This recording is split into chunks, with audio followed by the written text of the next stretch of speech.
Enfant de Dieu, toi qui écoutes cette vidéo, si tu connais le secret de ce qui s'affiche devant toi, si tu veux devenir puissant et manifester la puissance du Saint-Esprit, si tu veux dominer sur le monde des ténèbres, enfant de Dieu, tu dois connaître ces secrets-là. Ces 5 secrets que je dis. Le premier secret que tu dois connaître, c'est quoi? C'est le secret de qui est Jésus-Christ de Nazareth. Beaucoup d'enfants de Dieu, ils connaissent Jésus, mais ils ne connaissent pas les profondeurs du Seigneur Jésus-Christ. S'ils savent quelle est la réalité, vous voyez, de Jésus-Christ, non, mais les chrétiens vont dominer. Mais ils ne connaissent pas bien leur maître. Ils ne connaissent pas bien la personne de Jésus-Christ. Mais on aura une vidéo sur ça, ne vous inquiétez pas. En deuxième lieu, si tu veux être puissant et manifester la puissance du Saint-Esprit, la puissance de Dieu, si tu veux voir les paralytiques marcher, si tu veux voir les aveugles qui voient, si tu veux cela dans ta vie, si tu veux voir le Saint-Esprit opérer au travers de toi par les délivrances, par le déblocage de n'importe quelle situation, mais la sainteté, oui, c'est un secret. C'est un secret et c'est très important. Je vais vous expliquer pourquoi. Regardez, lorsque les enfants d'Israël étaient sortis de l'Égypte, la Bible dit 3 mois après, qu'est-ce qui va se passer? Dieu va s'approcher de Moïse pour parler à son serviteur. Nous lisons Exode, le chapitre 19, et à partir du verset 4. Vous avez vu ce que j'ai fait à l'Égypte, et comment je vous ai porté sur des ailes d'aigle et amené vers moi. Je prie pour toi que le Tout-Puissant, que notre Seigneur Jésus te porte sur des ailes d'aigle au nom de Jésus. Verset 5. Maintenant, si vous écoutez ma voix et si vous gardez mon alliance, vous m'appartiendrez entre tous les peuples, car toute la terre est à moi. Verset 6. Vous serez pour moi un royaume de sacrificateurs et une nation sainte. Je reprends. Vous serez pour moi un royaume de sacrificateurs et une nation sainte. Ce verset-là ressemble à un verset qu'on a déjà lu, où, on va faire un petit rappel là, vous voyez, regardez le verset qui s'affiche, ce que Dieu veut, c'est votre sanctification. Vous voyez, c'est le désir de Dieu que nous participions à sa sainteté.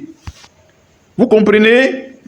Ailleurs, Dieu dit, soyez saints, car je suis saint. Vous savez, quand vous devenez un enfant de Dieu, vous devenez un ami de Dieu. Vous devenez un ami du Seigneur Jésus. Mais votre ami, Jésus-Christ de Nazareth, il est saint. Votre Dieu est saint. On dit encore même le Saint-Esprit. Mais si votre ami, il est saint, mais vous aussi, vous devez être saint.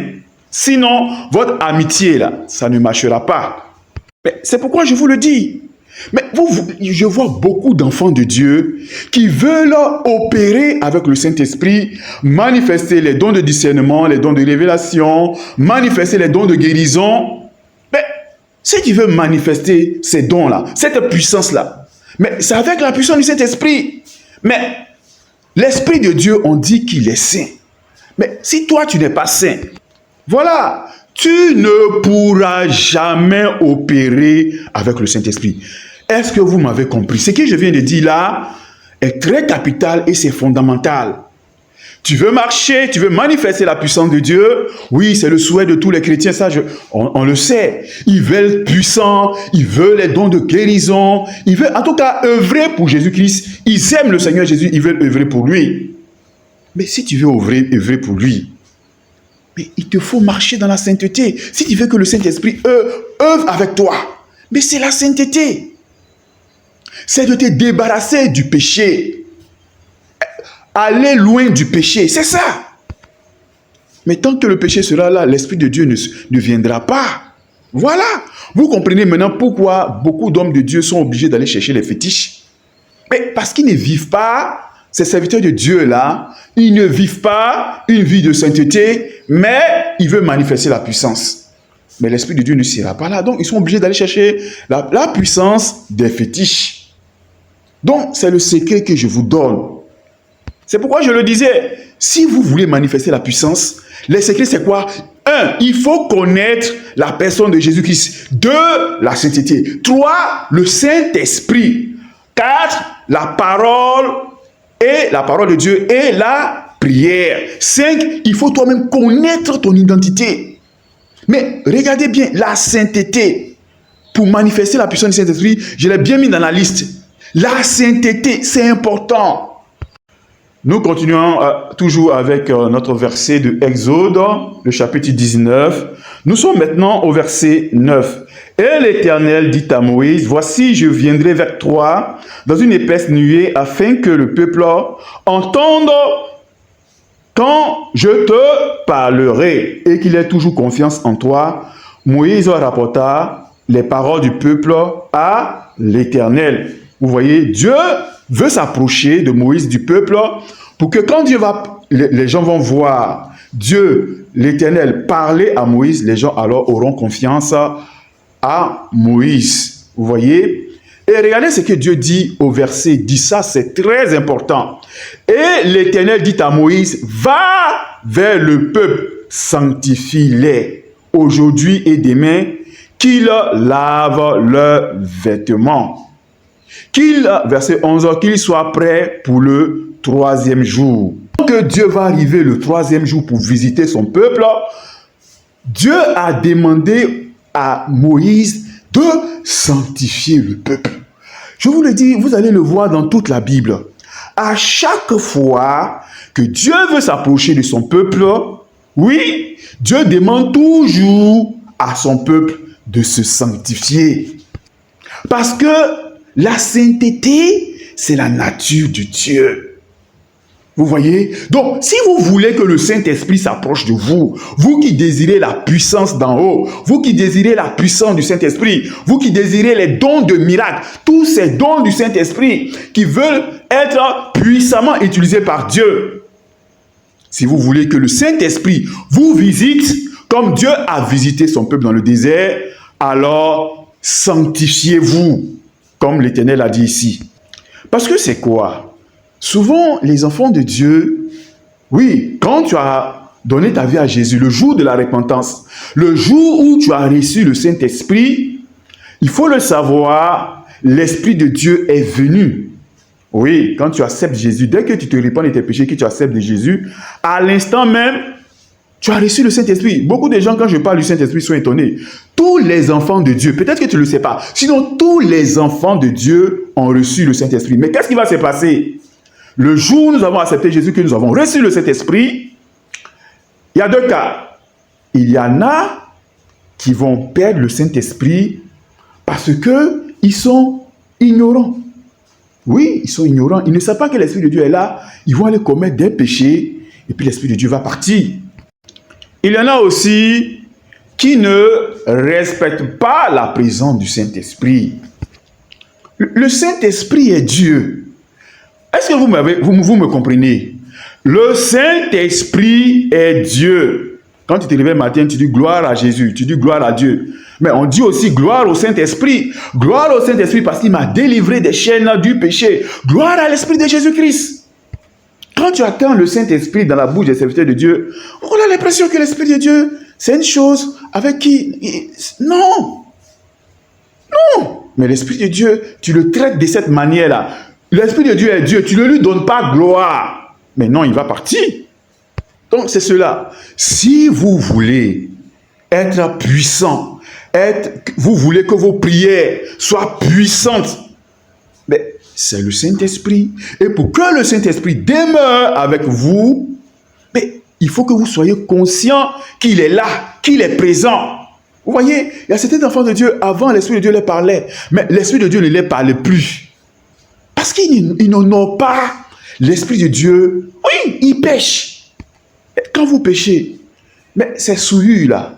Mais l'Esprit de Dieu ne sera pas là, il partira. Et quand l'Esprit de Dieu s'en va, alors l'enfant de Dieu devient une personne faible et vide.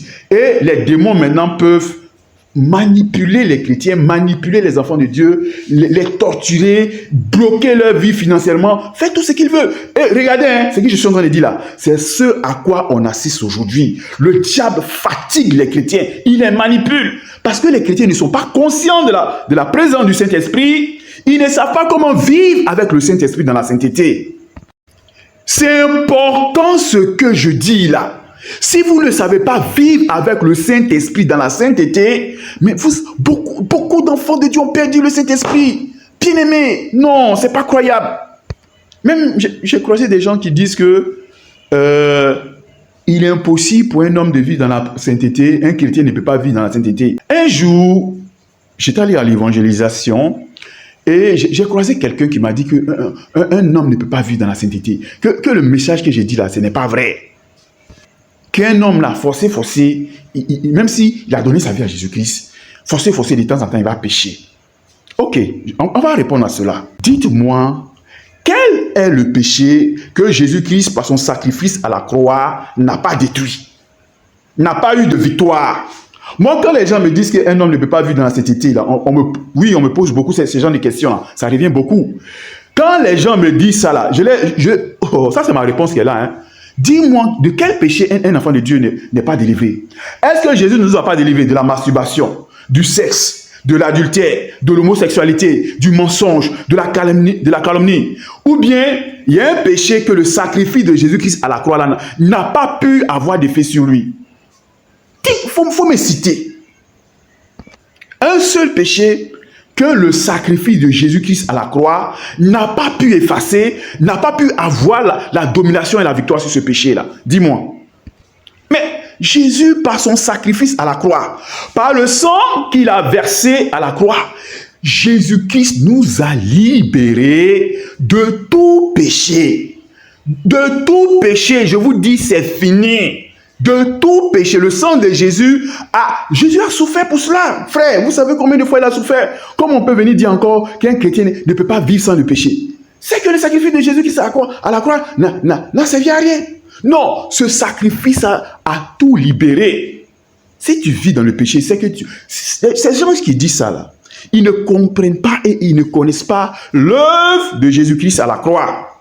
Dis-moi, est-ce le mensonge? Cite-moi un péché et puis qui va nous maintenir encore dans la souillure. Il est bloqué, il ne peut plus parler. Il me dit non, Patrick, tu sais, mais les filles, elles s'habillent d'une manière là, mais vraiment tu te promènes, mais c'est pas facile, forcément tes yeux vont tomber dessus, tu vas regarder, tu vois non, c'est pas facile. Les filles, elles s'habillent d'une manière, elles sont dénudées, elles montrent leur corps. Qui t'a dit de regarder? Qui t'a dit de regarder? Est-ce qu'on t'a forcé de les regarder? Tu peux tourner tes yeux ailleurs. Mais si tu regardes là, c'est parce que ça te plaît. Faut pas venir nous dire qu'on ne peut pas vivre dans la sainteté. Tu vas regarder les filles et puis tu dis que non, c'est difficile, on ne peut pas. Quel difficile? Les filles là, elles ont attrapé ton cou, mis tes yeux pour que tu les regardes. Mais ça te plaît, tu regardes, tu dis non, qu'on ne peut pas vivre dans la sainteté. Tu n'es pas sérieux. Tu n'es pas sérieux. Job a dit dans la parole de Dieu, voici le verset qui s'affiche là, « J'ai fait un pacte avec mes yeux et je n'aurai pas arrêté mes regards sur une vierge. » C'est écrit. Bien-aimés, sachez-le très bien, il n'y a aucun péché que le sang de Jésus ne peut pas délivrer.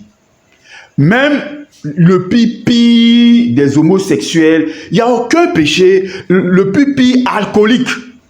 Il n'y a aucun péché que le sacrifice de Jésus-Christ, le Fils de Dieu à la croix, ne peut pas délivrer. Celui qui vit encore dans le péché, sachez-le bien, c'est parce que ça lui plaît.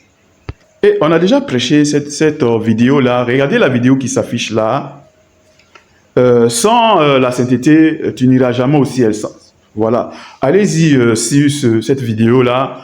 Là-bas, c'est encore mieux expliqué. C'est en 1 heure de temps. Vous aurez... En tout cas, c'était très bien fait. Vous allez comprendre très bien la sainteté. Enfant de Dieu, si tu veux garder la présence du Saint-Esprit, il faut marcher par la sainteté. Regardez quand vous lisez le livre des Actes des Apôtres, on dit le Saint-Esprit, d'abord commençons par Matthieu, on dit l'Esprit de Dieu a conduit Jésus dans le désert. Jésus lui dit même que c'est par le doigt du Saint-Esprit que je chasse les démons. Vous savez encore la parole de Jésus, c'est dit, Mon Dieu m'a oint pour annoncer une bonne nouvelle aux pauvres, pour ouvrir les yeux des aveugles. Voici le verset. Si Jésus-Christ a pu manifester ses guérisons, ses miracles, mais ce n'est pas la puissance du Saint-Esprit. Enfant de Dieu, si l'Esprit de Dieu est avec toi, mais tu as manifesté la puissance. L'église primitive, pourquoi il y avait ces résurrections des morts? Pourquoi il y avait ces guérisons? Pourquoi les aveugles voient, les paralytiques marchent? Mais c'est pas la puissance du Saint-Esprit, c'est pas l'Esprit de Dieu. C'est pas l'Esprit de Dieu que Jésus-Christ a ressuscité les morts. Vous voyez maintenant pourquoi Jésus-Christ, il était pressé d'aller au ciel afin de nous envoyer le Saint-Esprit. Parce que Jésus savait que lorsque l'enfant de Dieu va recevoir cette puissance, il a dit, vous recevrez une puissance. Vous allez devenir mes témoins. C'est pourquoi c'était important Jésus-Christ. Il était pressé d'aller au ciel pour nous envoyer le Saint-Esprit. Mais aucun enfant de Dieu, personne ne s'occupe du Saint-Esprit. La majorité des enfants de Dieu, vous allez voir, ils ont perdu le Saint-Esprit. Oui, ce sont les enfants de Dieu. Au début, je vous le dis, ils avaient le Saint-Esprit, mais ils ont perdu. Donc, ils sont des gens sans puissance. Ils n'ont pas cette puissance d'en haut là. Mais c'est pourquoi je vous ai dit dans une des vidéos que les sorciers, les mystiques, ils maîtrisent le spirituel que les chrétiens. C'est pourquoi ils arrivent à être plus riches que nous, à être plus forts que nous. Mais lorsque l'enfant de Dieu, maintenant, a la conscience du Saint-Esprit, il vit avec le Saint-Esprit dans la sainteté, l'enfant de Dieu maîtrise. Est-ce que vous me comprenez? Il maîtrise maintenant plus le spirituel que les sorciers, les mystiques, les marabouts. Il a la puissance d'en haut. À partir de ce moment-là, bien aimé, quand l'enfant de Dieu a la conscience du Saint-Esprit et qu'il a la puissance du Saint-Esprit, mais il ne faut pas jouer avec lui. Il ne faut pas jouer avec lui. S'il prononce une parole, à mort, et on ne joue plus quand quelqu'un est rempli de la puissance du Saint-Esprit. Ça, je veux vous dire, ne jouez pas avec quelqu'un qui est rempli de la puissance du Saint-Esprit. Faites l'expérience, vous allez voir. J'ai dit, votre vie va changer. À partir du Saint-Esprit, sur cette chaîne, votre vie va changer. Votre conception de la vie chrétienne va changer. Nous rentrons maintenant dans la dimension de la puissance. J'aurai le temps de vous donner beaucoup de témoignages. Mais pour aujourd'hui, je suis en train de vous montrer la nécessité. Pourquoi? Pour manifester la sainteté, c'est un secret de la puissance du chrétien. Mais beaucoup d'enfants ne connaissent pas ça. Et remarquez bien, je vous le dis, ouvrez grand les oreilles. Regardez, écoutez bien ce que je vais dire. C'est les deux messages qui ne sont pas prêchés dans les églises. Vous verrez rarement dans les églises les messages sur la sainteté. Le Saint-Esprit un peu. Mais l'Esprit de Dieu, parce que pour enseigner le Saint-Esprit et les dons du Saint-Esprit, il faut que vous soyez remplis du Saint-Esprit. Il faut que vous marchiez avec lui, que vous le connaissez. Mais vous ne pouvez pas enseigner quelque chose que vous ne connaissez pas. Un peu, les gens arrivent, un peu quand même, ça, il faut le reconnaître, à prêcher le Saint-Esprit, mais ils ne connaissent pas encore les profondeurs du Saint-Esprit, c'est ça. Donc, ce sont les deux messages qui manquent aux chrétiens. C'est ce qui fait que les chrétiens ne sont pas puissants. C'est ce qui fait qu'aujourd'hui, les enfants de Dieu n'ont pas la puissance pour opérer. C'est ces deux messages-là, la sainteté et le Saint-Esprit.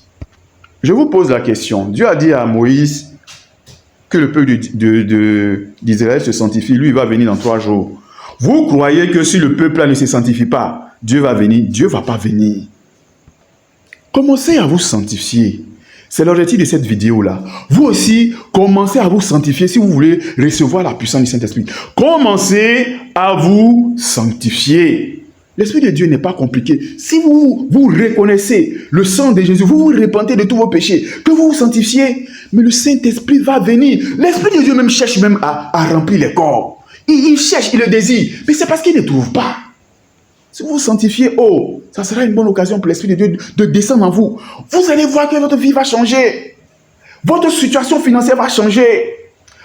Les situations de blocage, de maladie, de ceci, de cela, ça va changer. Parce que l'Esprit de Dieu est en vous. Vous allez voir, vous allez changer. Je vous le dis. L'Esprit de Dieu va faire bouger votre vie. Votre vie va être accélérée. Mais il vous faut la sanctification. La sainteté, sachez-le bien, la sainteté, c'est la base de la vie chrétienne. Le chrétien doit être assis sur la sainteté. La sainteté, c'est le fondement de la vie chrétienne. Vous avez compris? Dès que l'enfant de Dieu s'est repenti de ses péchés, la chose qu'il doit rechercher le plus, c'est la vie de sainteté. Il est arrivé que David, l'homme l'élu selon le cœur de Dieu, il est arrivé qu'il a péché avec la femme d'Uri. Cela est arrivé. Mais David s'est repenti. Et regardez ce que David a dit. Oh Dieu, pardon. Il ne faut pas me retirer ton Saint-Esprit. David connaissait très bien l'importance du Saint-Esprit. Vous voyez, il dit, il ne faut pas me retirer ton Saint-Esprit. Parce que quand tu as péché là, l'Esprit de Dieu va partir. David sait ça. Il a commis l'adultère avec la femme d'Uri. Il sait que le Saint-Esprit va partir. Mais c'est par le Saint-Esprit que David a pu tuer Goliath. C'est par le Saint-Esprit que David surveillait les brebis de son père. Oui, et quand il dit, quand l'ours venait, quand le lion venait, il frappait, il tuait le lion. Mais par quoi David faisait toutes ces choses-là? Mais c'est par le Saint-Esprit. David était conscient de la puissance du Saint-Esprit. Il ne voulait pas perdre le Saint-Esprit. C'est arrivé, il a péché. Mais est-ce que vous avez attendu encore que David a commis encore un péché d'adultère? C'est fini. La Bible dit même que dans sa vieillesse, on a envoyé une belle jeune fille. David ne l'a jamais regardé quand il est mort, il est parti. Vous voyez? David connaissait le secret du Saint-Esprit. Le secret de la sainteté. Tout enfant de Dieu doit connaître le secret de la sainteté. Je vous le dis, c'est le secret de la manifestation de la puissance de Dieu. Il peut arriver qu'un enfant de Dieu puisse pécher par omission, par inadvertance. Ça peut arriver. Mais il faut faire comme David. Reconnaître ses péchés et puis les abandonner, les confesser, puis c'est fini.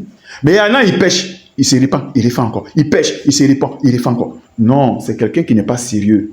Il n'est pas tout simplement sérieux. Ce péché où il tombe, il revient, il tombe, il revient là, ça lui plaît. Je vous dis la vérité. Sinon, quand tu as attristé par le péché, mais tu ne vas plus le commettre. Alors, c'était là le message sur le secret de la puissance, la sainteté. La sainteté, il y en a beaucoup de choses dans la Bible, mais on ne peut pas tout dire, sinon la vidéo sera trop longue. Mais voilà ce que je vous ai dit aujourd'hui. Que le Seigneur Jésus-Christ vous bénisse. Si vous voulez garder le Saint-Esprit avec vous, alors marchez dans la sainteté. Que le Seigneur Jésus-Christ vous bénisse.